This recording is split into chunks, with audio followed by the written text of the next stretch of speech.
But let's discuss why the reading of the core index, the core sector, has fallen to a 50-month low. Let's discuss the economy, state of the economy, with Madan Sabnavis joining us on the phone line from Care Ratings. Mr. Sabnavis, what's your call?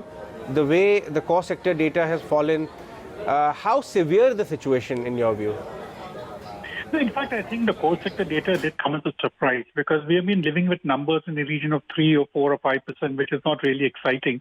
But the fact that they've come to 0.2%, which is, I think, an all-time low over 4 years or so, does indicate that something is amiss in the economy. And normally when we look at the core sector, we do relate it a lot with what the government is doing, because we are all aware of the fact that consumption has not quite picked up in the economy, and that only cylinder which seemed to be firing was the government sector and the government expenditure, which is related directly to the core sector industries. Now, the fact that it's come to 0.2% is definitely a bit disappointing.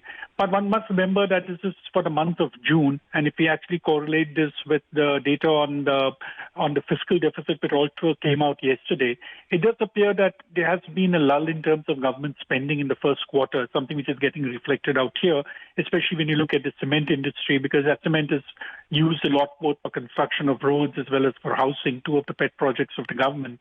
So I think that's something which has created this kind of a problem. And it's definitely something of concern, but one will have to wait and see whether this persists for some more time. And I have a feeling that the next couple of months would also be low-key because we're talking of the monsoon season where typically the construction activity also comes to a standstill.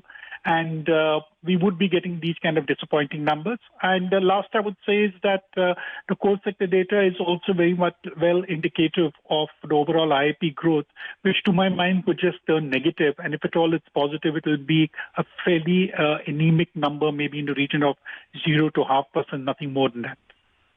Mr. Sabnavis, I was curious to know that Street is already dreaded, to expecting the GDP number to be the new one which is about to come.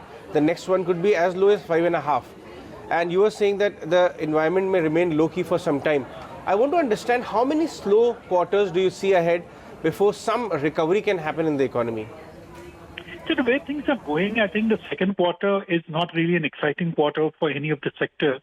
So it's going to be more a case of let's say stable or stagnant growth, depending upon what number finally comes out for the first quarter. And I think a lot depends upon how the monsoon fares and how the rural economy behaves from the third quarter onwards. So I think that's the festival come harvest season, which typically sees an uptick in economic activity, which of course did not take place last year. So one will have to wait and watch whether it happens in the third quarter. But otherwise, I think the first two quarters are going to be lackluster. First quarter definitely lackluster. And I think we should remember that we had the elections and therefore even the government spending had come to a standstill. Investment decisions are put on hold. Now, I think this kind of thing is going to probably carry on even for the second quarter right up to September. But we can see some kind of consumption spending starting from the months of late August, September. That's when the festivals begin. And once the monsoon moves out and the harvest takes place, then it will be an interesting question to see as to how exactly the crop fares and how the incomes of the rural households behave. That's going to provide a clue. So it will be the third and fourth quarters which could be the driving factors, but we can't take it for granted based on our past experience. Right. Mr. Sabnavis, great chatting with you and getting in some insights on the state of the economy. Thank you so much for coming on board.